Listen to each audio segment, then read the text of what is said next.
Hi everybody, welcome back to my channel, and if you're new to my channel, hello, my name is Gabby and welcome. If you've never been here before, never watched any of my videos, have no idea what I do here on my channel, I cover true crime cases, and all the cases that I cover are a little bit older. They're all basically 20 years or older, and they're usually less talked about, but today I'm kind of making a little bit of an exception because I really want to talk about this case for the month of February. So if that's something that you might be interested in, maybe go down below, click that subscribe button, and also make sure to turn on the post notifications to be notified every time that I upload. If you watched my last video, then you already know that for this month, I'm just going to be covering cases of love gone horribly wrong for one reason or another. A case that was definitely highly publicized at the time, a case declared by Oprah as one of America's messiest divorces, and I definitely have to agree. A case that you may have heard about from the numerous books, TV shows, and movies that have covered it. A case where the overwhelming desire to seek revenge ultimately won. This is the Betty Broderick story. Let's start with Betty herself. Betty Broderick was born Elizabeth Ann Biseglia on November 7th of 1947 to parents Marita and Frank Biseglia in Brooklyn, New York. She was the third of 6 children born into a Roman Catholic family, one that owned a very successful plastering business. Although she was born in Brooklyn, her family later moved to Bronxville, New York, and this square-mile village in Westchester County, New York is where she would grow up. Betty has made it known that she grew up in an extremely strict environment. Her parents expected their children to behave as their definition of proper pretty much at all times. She would later recall that the plan for a girl like her was go to Catholic schools, be careful with dating until you find a Catholic man, support him while he works, then be blessed in your later years with beautiful grandchildren. She was trained to be a housewife pretty much from the day that she was born, and she would eventually become just that, but in a story that shocked the nation. According to Betty's memoir, Betty Broderick, Telling on Myself, she claimed that she was always very shy growing up. She thought of herself as an ugly duckling as a child, but when she hit her teen years, it was almost like overnight she blossomed into this tall, blonde, attractive girl, and she really didn't know how to deal with it. She got all of this new attention within no time. She even modeled twice a week for a period of time for a Bonwit Teller department store. She would end up graduating in 1965 from Maria Regina High School, a college preparatory school in Hartsdale, New York. Weird, because I know somebody who also went to that school. Anyways, for her, she always had a plan to attend college, and she would attend the College of Mount St. Vincent in the Bronx. This is where she earned a degree in early childhood education, and her credits had also got her a minor in English. Track a little bit because it would be in 1965, the year that she graduated from high school, that she would meet another main individual in this story, which would be her future husband and one of her victims, Dan Broderick. Daniel Thomas Broderick III was born on November 22nd of 1944 to parents Yolanda and Daniel Broderick in Pittsburgh, Pennsylvania. He was the eldest child of a very large Irish Catholic family. He was Catholic, just like Betty, so this met one of her criteria for a lover. Betty was just 17 years old when she traveled to go see a football game at the University of Notre Dame, located all the way in Indiana. This is the college Dan was attending at the time. He was a senior. The two met at a party after the game and caught each other's attention pretty much immediately.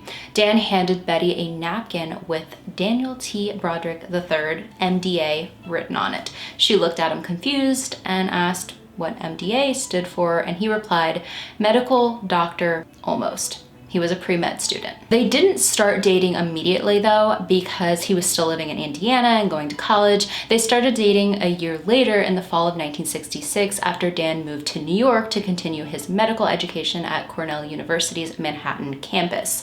They had been keeping in touch for the past year though, as best as they could with the distance.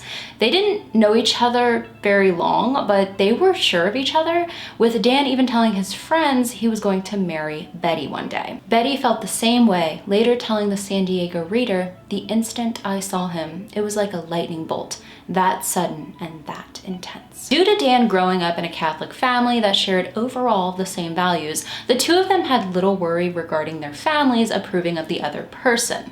Betty grew up in a family where they wanted her to stay true to her faith, marry a man of the same faith, and pass that faith down to their children. Dan grew up in a family where they wanted him to stay true to his faith, marry a woman of the same faith, and pass that faith down to their children.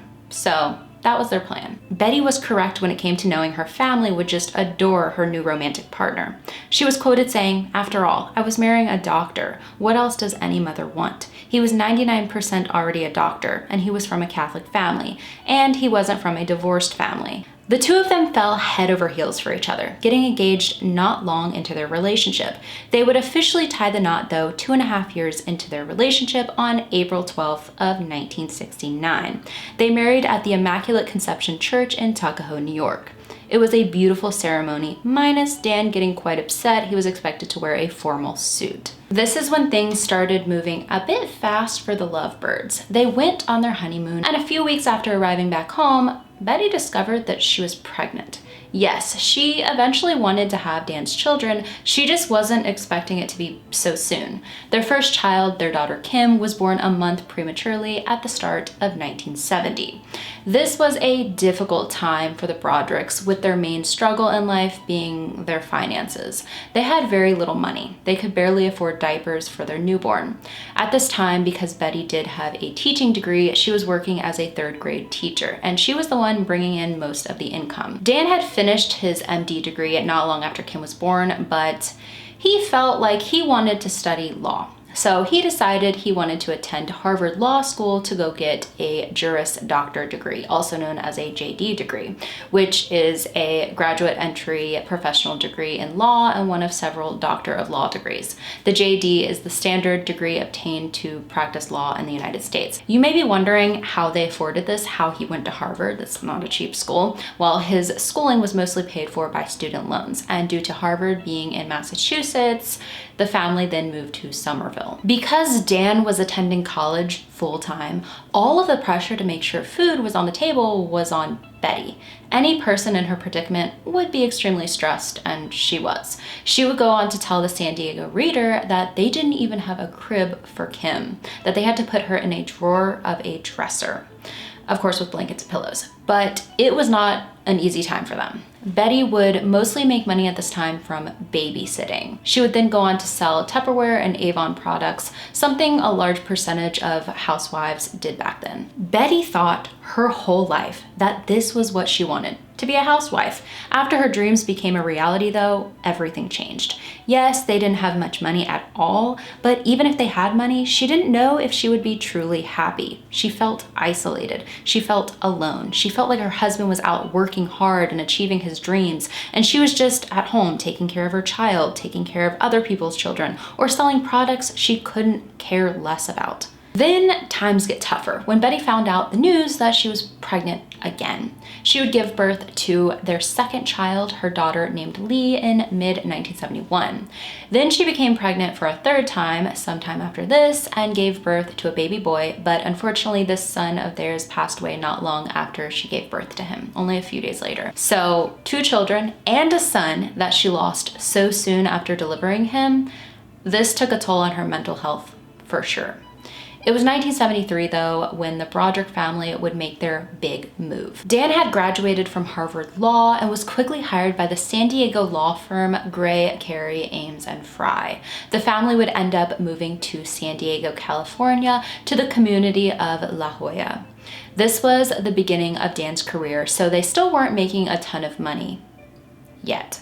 In 1976, they had their next child, which was their son, Daniel IV. After he was born, the couple went on to purchase their first home, which resided at 5555 Coral Reef Avenue, which was very exciting, but Betty still had to work hard to keep a roof over their heads. During this time, she was working as a nighttime cashier and hostess at a Black Angus steakhouse. Then in 1979, they would welcome their last child, their son, Rhett. So by this time they had 4 children, a gorgeous home, and Dan was working a very respected job that was making him a lot of money. Within a few years, they went from barely being able to afford toilet paper to being able to afford a golden toilet seat if they wanted one. The family would go on to own luxury cars, go on extravagant vacations, and were a part of elite country clubs. On the outside, for many years, it seemed as if this family had it all. All the children attending private schools, their colleges would be paid for, no more financial worries with them, making over $1 million a year, which when adjusted for inflation is about $3 to $4 million in today's time. Dan was making most of the money at this time, but Betty did stay working, even going on to get her real estate license. Things behind the scenes, though, were allegedly very different. The Broderick children would go on to do quite a few interviews through the years telling their truth, what they experienced growing up. The Broderick's daughter, Kim, would tell the Los Angeles Times in 1990 that her mother would get very angry at her father on the regular, that Betty would lock Dan out of the family home and Dan would then have to go to Kim's window so she could let him back inside. Betty would supposedly throw things at her husband, one time being a stereo. Her children claimed that her anger was not only directed at her husband, but also them. It was said that she used to spank them so hard that it would leave bruising. Dan's brother, Larry, would back up these claims to the Los Angeles Times, saying that Dan got so used to the abuse from Betty that he would just tune it out. Kim went on to say that their mother would tell her all the time how she was going to divorce Dan, asking her daughter who she would live with when she did, and Kim always had a plan to live with her father. She would tell him, "Just take me the day that you leave." This unstable routine went on for years. It became very apparent to people in the family that Betty had extreme anger issues. She would have these episodes where she became insanely hostile for rarely ever any legitimate reason. I do want to mention, though, that according to Betty's memoir, Dan had been controlling through the years. Betty claims that the reason she kept getting pregnant was because Dan forbid her from ever getting on any sort of birth control or them ever using birth control in general. She would end up having an abortion in 1974. I'm not sure if she had more, but it is said that she became pregnant a total of 9 times during their 16-year marriage. According to her, she also felt like Dan hated her during most of their time together. Betty would say that once on a trip to New York, he told her that he didn't love her anymore and that he in fact hated her. It is also said that Dan ended up telling his brother, Larry, that he made a mistake marrying her not long after they wed. By spring of 1983, Betty and Dan's marriage could be summed up in 2 words: pure animosity. Then it only got worse because Dan had his eyes on a new woman working as a receptionist at the law firm he worked at. Betty would go on to hear Dan telling someone how beautiful this receptionist was, and her suspicions only increased when her husband decided to hire this woman as his personal legal assistant. A 22-year-old woman with no legal experience, no medical experience, and didn't attend college for anything having to do with what Dan would most likely need someone to have some knowledge of to work under him as a paralegal because he worked cases of medical malpractice. Betty would tell the Los Angeles Times, "1983 was like an axe through my life, all because Dan met this woman. This woman's name was Linda Colcana." Linda was born on June 26th of 1961, only 9 years older than Dan's daughter, Kim. Her mother had passed away when she was only 11 and her father soon remarried. She didn't have the best upbringing, but it was quite similar to the one that both Betty and Dan had because she was born into a strict Catholic family. She was expected to marry a Catholic man, let him be the one to bring in the money while she took care of the home and their children, and they would pass their religion to their children to then hopefully pass on to theirs.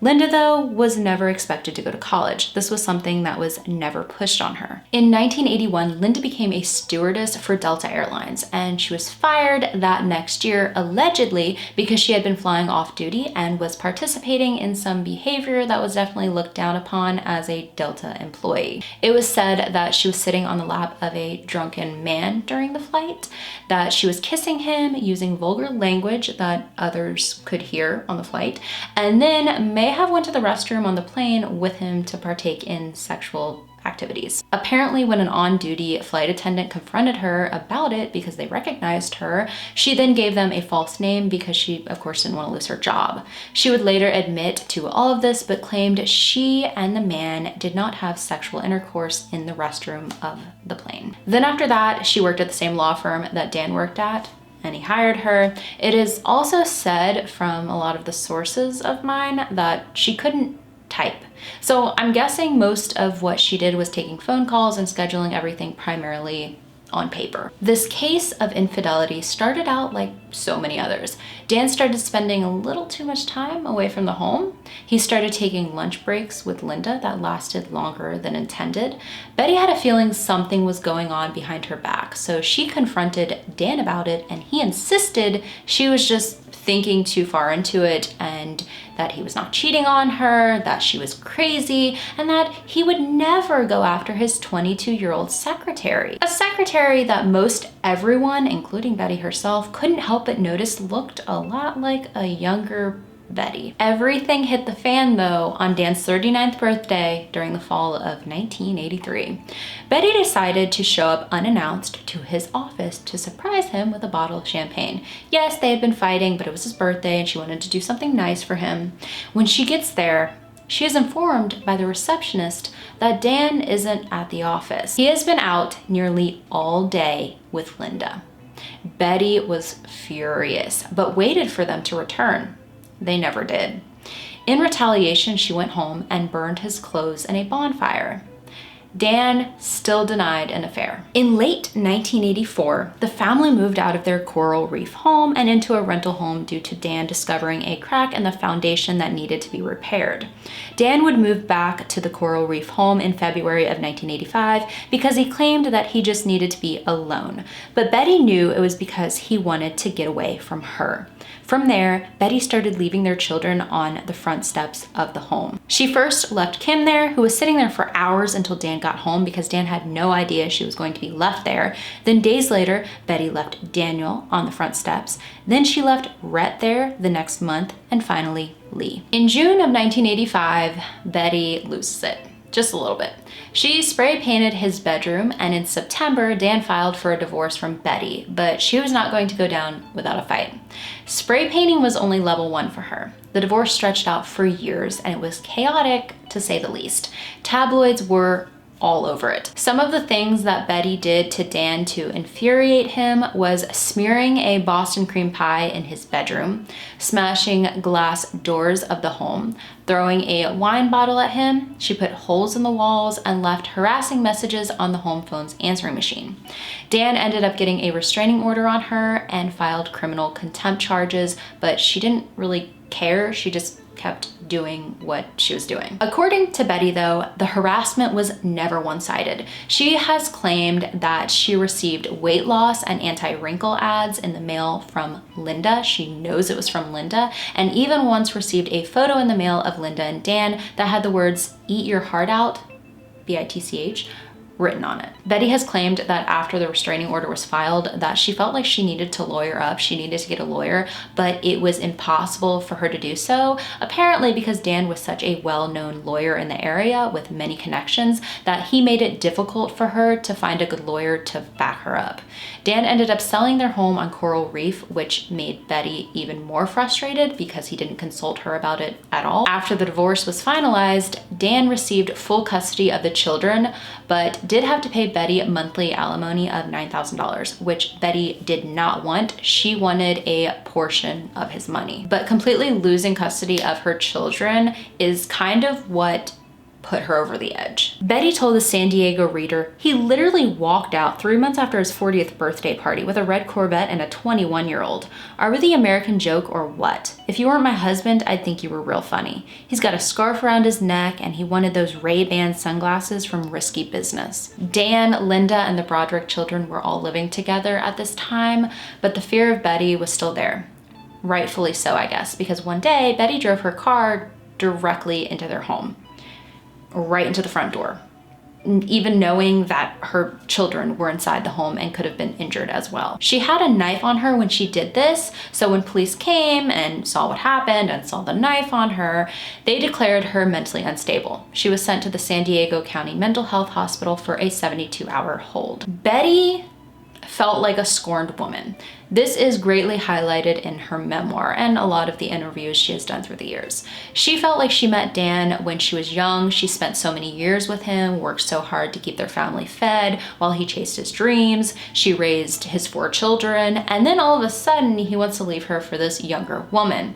Even after their divorce was finalized, it is on record that she continued to leave taunting messages on Dan and Linda's answering machine. This back and forth went on for so long. In 1988, Dan asked Linda to marry him, which I'm sure Betty, when she found out about this, was not happy at all.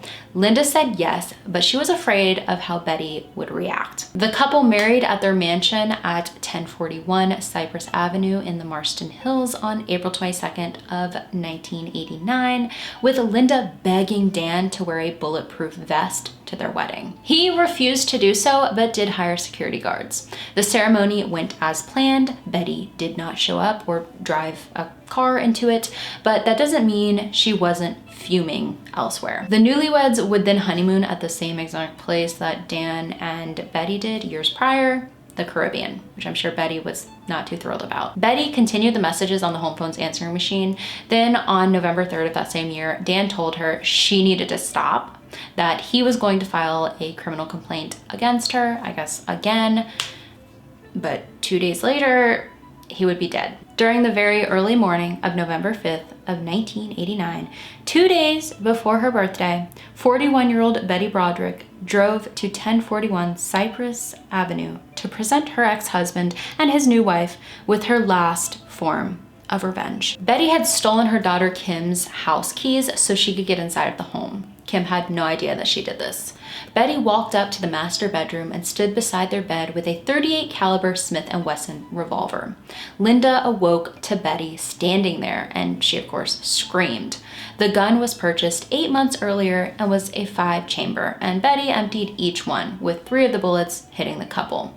Linda died immediately after being shot in her head and chest, but it took Dan around 5 minutes to pass from his injury, which was a single shot in his chest that hit his right lung. The other 2 bullets hit a nightstand and the wall. Dan tried to call for help, but Betty unplugged the phone from the wall. Dan told her, "Okay, you shot me, I'm dead," before dying right in front of her. Betty then left the home, and not long after, she ended up calling her daughter Lee and telling Lee and Lee's boyfriend what happened. Apparently telling her daughter the BITCH is dead. Betty's love interest at this time, which I'll talk about very soon, was also informed, and then Betty turned herself into the San Diego police. Although Betty always admitted to shooting them, being the one to pull the trigger multiple times to end their lives, she pled not guilty. Reasoning, she felt like it was an act of self-defense due to her being pushed over the edge by Dan for so many years. Betty stated, "My lawyers hate it because there's no law that says I can defend myself against his type of onslaught. He was killing me. He and she were still doing it in secret." The first trial began in October of 1990 with criminal defense attorney Jack Early representing Betty and Carrie Wells as the prosecutor representing the state of California. Betty's defense was that she endured years of psychological and physical abuse at the hands of her ex-husband, and she was pushed to her breaking point. In court, Betty claimed the murders were not premeditated, that she went to their home with a gun, yes, but she did not plan on shooting them, and only shot them because she was startled after Linda awoke and screamed for Dan to call the police. Carrie Wells painted a very different picture for the jury. She portrayed Betty as someone who was filled with jealousy as a result of her narcissism, that she was humiliated publicly by the fact that Dan had left her for a younger woman, that Betty was living a cushy life, that she had a nice home, she was getting a good chunk of change from Dan every month, she could see her children whenever she wanted to, but she let Dan's actions drive her mad. Betty told the Los Angeles Times only 3 weeks after the murders, "I would have been fine. I would have had my house, my kids, I would have still worn a size 6. I would have done and my superior Dan's. I have never had emotional disturbance or mental illness except when he provoked a disturbance. My emotional outbursts were only a response to Dan's calculating, hateful way of dealing with our divorce. He was hammering into me and everyone else that I was crazy. How long can you live like that? Is that really how it would have panned out? We don't know. Mental health is obviously a huge aspect in this case. Unfortunately though, this was 1990, so their understanding of mental health issues was behind where it is today. And even today, our understanding of the brain in general is extensive, but yet still so limited. For the prosecuting side, they brought in renowned forensic psychiatrist and criminologist, Dr. Park Dietz. He was a part of quite a few high-profile cases, even including the case of Jeffrey Dahmer. This doctor went over prior analysis done by a different doctor as well, and he came to the conclusion that Betty suffered from histrionic personality disorder, meaning that she had patterns of excessive attention seeking. Other than being histrionic, he stated that she also suffered from a narcissistic personality disorder. And narcissistic personality disorder is definitely very complex, and a person can have different degrees of it, but in a short description, it is a pattern of exaggerated feelings of self-importance, an excessive need for admiration, a diminished ability or unwillingness to empathize with others' feelings, and interpersonally exploitative behavior. Jack Early, during the trial, pushed the idea that Dan Broderick had been a vengeful alcoholic who didn't care for his children, which the children never seemed to back up. Broderick's daughter, Kim, took the stand and told how her mother took her anger out on others.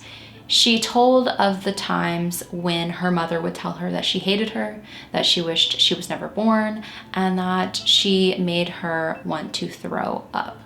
And it is very, very heartbreaking to listen to. On the defense's side, clinical psychologist Catherine DeFrancesca stated that Betty was for sure histrionic, but that she had narcissistic features, meaning that she didn't think that she had a severe case of narcissism, that she only possessed some of its common characteristics. Now, many people testified during the trial, including the Broderick children, the lead investigator on the case, Terry DeGelder, and of course, Betty herself. On November 20th of 1990, the trial was ultimately declared a mistrial because there had been a hung jury, because two of the jurors thought that she should have been convicted of manslaughter instead of murder. These two believed that yes, what Betty did was absolutely horrendous and she should serve time, but that she may have been pushed to do what she did. Betty was retried the next year with the same defense attorney and prosecutor. The trial was the same as it was the first time, but this time with a completely different outcome. On December 11th of 1991, Betty Broderick was found guilty of 2 counts of second-degree murder. She was sentenced to 2 consecutive terms of 15 years to life, plus 2 years for the illegal use of a firearm, which was the maximum under the law. The jury decided that the murders were not premeditated. If they came to the conclusion that it had been premeditated, then she would have been convicted of 2 counts of first-degree murder instead. Asked why she brought the handgun that day, she said that she just wanted him to listen, and she thought if she brought a gun, he would listen to her. And if he didn't listen to her, she was going to commit suicide in front of both of them. When she was asked why she didn't commit suicide, she said that after she got startled and shot them, that she didn't have any bullets left. Betty Broderick has been behind bars since she was arrested that day of November 5th of 1989. She is currently serving her sentence in Chino, California at the California Institution for Women, which, if you don't know, is home to a few other notable inmates as well, like Brenda Ann Spencer, who went to Cleveland Elementary School one day in 1979 and started shooting. A principal and custodian were killed, and 8 children and an officer were injured. And when she was asked why she did it, she replied with, "I don't like Mondays." Other than Brenda, we also have Patricia Krenwinkel and Leslie Van Houten of the Manson family. You know, Charles Manson. Susan Atkins of the Manson family was also there from May of 2008 until her death in September of 2009. Now, Betty Broderick has really become an image of revenge. She really has. Still to this day, a lot of people are completely torn. No one really backing up the murders, but quite a lot of people can pity her and sympathize with how she felt being mentally tormented for so long. Many articles written about the case will bring up the word gaslighting, which wasn't really used back then, but it is basically when someone makes you question your own sanity. That is what Betty felt Dan was doing to her, telling her that she was losing her mind, thinking that he would never cheat on her, especially for so long. If you ever read Betty's memoir, which was released in 2015, it can be found on Amazon. I will link it below if anybody does want to check it out. She does paint her ex-husband as being very cold-hearted, very manipulative, and physically and mentally abusive for many, many years of most of their marriage. Was I a part of their marriage? Did I see things firsthand? Did I live in the home? I wasn't even alive at the time. I don't know exactly what happened during their marriage. This is just one of those cases where it's really not black and white. There's just a lot of gray area. Dan and Linda Broderick were laid to rest in Greenwood Memorial Park Cemetery. Over 600 people attended their funerals. They do have a conjoined headstone, but it is said that Linda's family buried her elsewhere in the same cemetery. I cannot 100% confirm that, but that is something that I read online. I do want to mention though that after separating from Dan, Betty was not completely alone. Allegedly, she was seeing a man named Bradley Wright. He was a sailor and owned a fence building company. He was 6 years younger than her, so this may have made her a little hesitant about making things publicly official. After Betty shot Dan and Linda, she fled the home, and other than calling her daughter Lee, she also called her friend Diane Black, and Diane Black, as soon as she got off the phone, called Bradley Wright, and Bradley went over to the home with a friend of Dan's. Bradley was actually the one to call 911 after seeing the bodies himself of Dan and Linda after Betty had shot them. Due to that, things were not the same between him and Betty, but they did send each other love letters for years while she was behind bars, mostly from 2003 to 2006. These letters were actually in a storage locker for quite a long time, but then Bradley stopped the payments on the locker was auctioned off, and the letters resurfaced in the media. Of course they did, which opened up some old wounds for sure. Since Betty's conviction, she has been denied parole 3 times. Once in 2010, once in 2011, and the last time was 2017. Her request was denied by the parole board because they declared that she was not truly sorry for her wrongdoing and that she really did not show any remorse. And she will not be eligible for parole again until January of 2032, which then she will be 84 years old. There was a very extensive interview done with Betty back in 1998 for the San Diego Reader, which I have quoted a few times in this video. And during that interview, she really seemed to be doing okay behind bars. She was a part of 12 volunteer groups. She recorded books for Braille readers, and she also tutored people for GED testing. She was a janitor at the prison and claimed that she was the queen of housework. She was quoted in her memoir saying, "I am basically happy here. I'm safe, and there's a kind of freedom in that." Although she feels safe there, that doesn't mean that she doesn't desperately want to re-enter society. She knew for many years that she was going to be behind bars for a while, so I figure that she kind of made the best of it. But now, after being denied parole 3 times, she is distressed, especially after the last time in 2017. When the docuseries Murder Made Me Famous did an episode on this case, Betty wrote to its producer, Katie Dunn, saying, "I have no one to speak for me. This was a case of domestic abuse, a pattern of coercive control that lasted throughout our marriage until the day I killed them. I have met all criteria for parole, and my release date was 2010.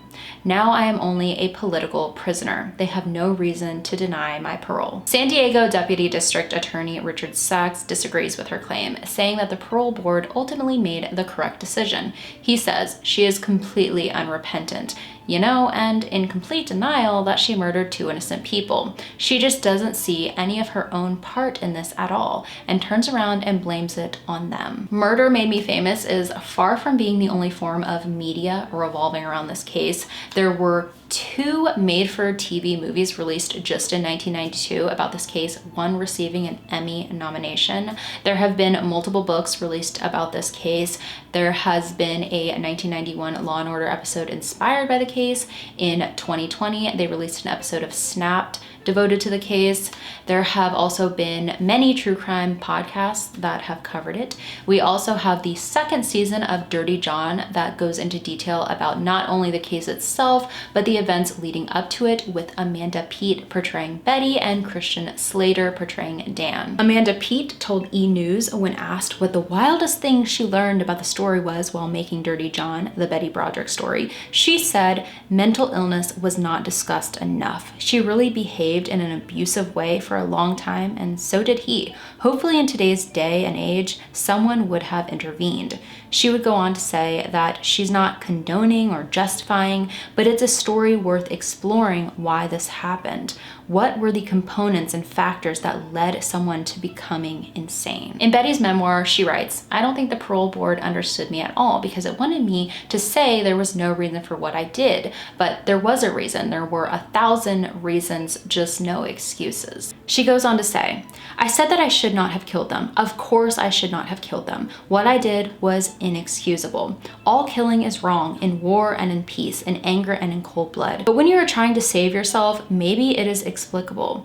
If you don't control them, they will control you." Continuing with, "I'm sorry I'm in prison, but I'm also sorry that I ended 2 lives. The thing is though, I feel like I'll never be free unless I say that I ended the lives of 2 people who never did me any harm, and I can't say that." No matter what your opinion is of this case, I think we can all agree that out of the people still alive today, it's the children who were the true victims. At the time of the murders, Kim and Lee were old enough to be out of the home, but Dan's brother was granted custody of Daniel and Rhett after what happened. Thankfully, Daniel and Rhett were both at their mother's home the day of the murders. The relationship between Betty and her children is definitely a rocky one. It's complicated to say the least. You can't expect it not to be. It seems from everything that I read that Lee and Rhett had done their healing and forgiving of their mother and would like to see her released, with Rhett saying on Oprah, "She's a nice lady. Everyone here would like her if they spoke with her on any topic other than my dad. Keeping her in prison isn't really helping her. She's not a danger to society. The only 2 people she was a danger to are dead." Kim and Daniel, though, seem to still hold a relationship with their mother, but at times question if she is truly sorry for what she did. Kim would go on to release a book in 2014 titled Betty Broderick, My Mom. In this book of hers, she said, "Outside of my dad being killed, it," meaning her mother's incarceration, "is the worst heartache and sorrow I could ever imagine." So that is the story of Betty Broderick, or the case of Dan Broderick and Linda Broderick, and it is a case that I definitely was a little hesitant to cover on my channel because I know some people have very, very strong opinions about what happened. There are message boards out there with thousands upon thousands of posts from people just writing back and forth and standing their ground of whether they are on Betty's side or Dan's side. With this video, I tried to stay unbiased and really pull different events and quotes from both sides to better paint the full picture. But like always, leave any of your thoughts or opinions about this case down below in the comments. And if you have any other cases where love went horribly, horribly wrong and ended in tragedy that you want me to cover this month on my channel, make sure to send those over to gabulosiscaserequests@gmail.com. Also, before I end this video, I've been getting a lot of messages from people asking me where my Instagram is because they're trying to contact me about different things, and my Instagram was just taken down in December for no reason, and I lost it. I even lost my username. So if you do want to follow my Instagram, my new Instagram, I will have it linked down below in the description of this video. With all of that being said, I hope you all have a great rest of your day. Stay safe, and I will see you all in the next one.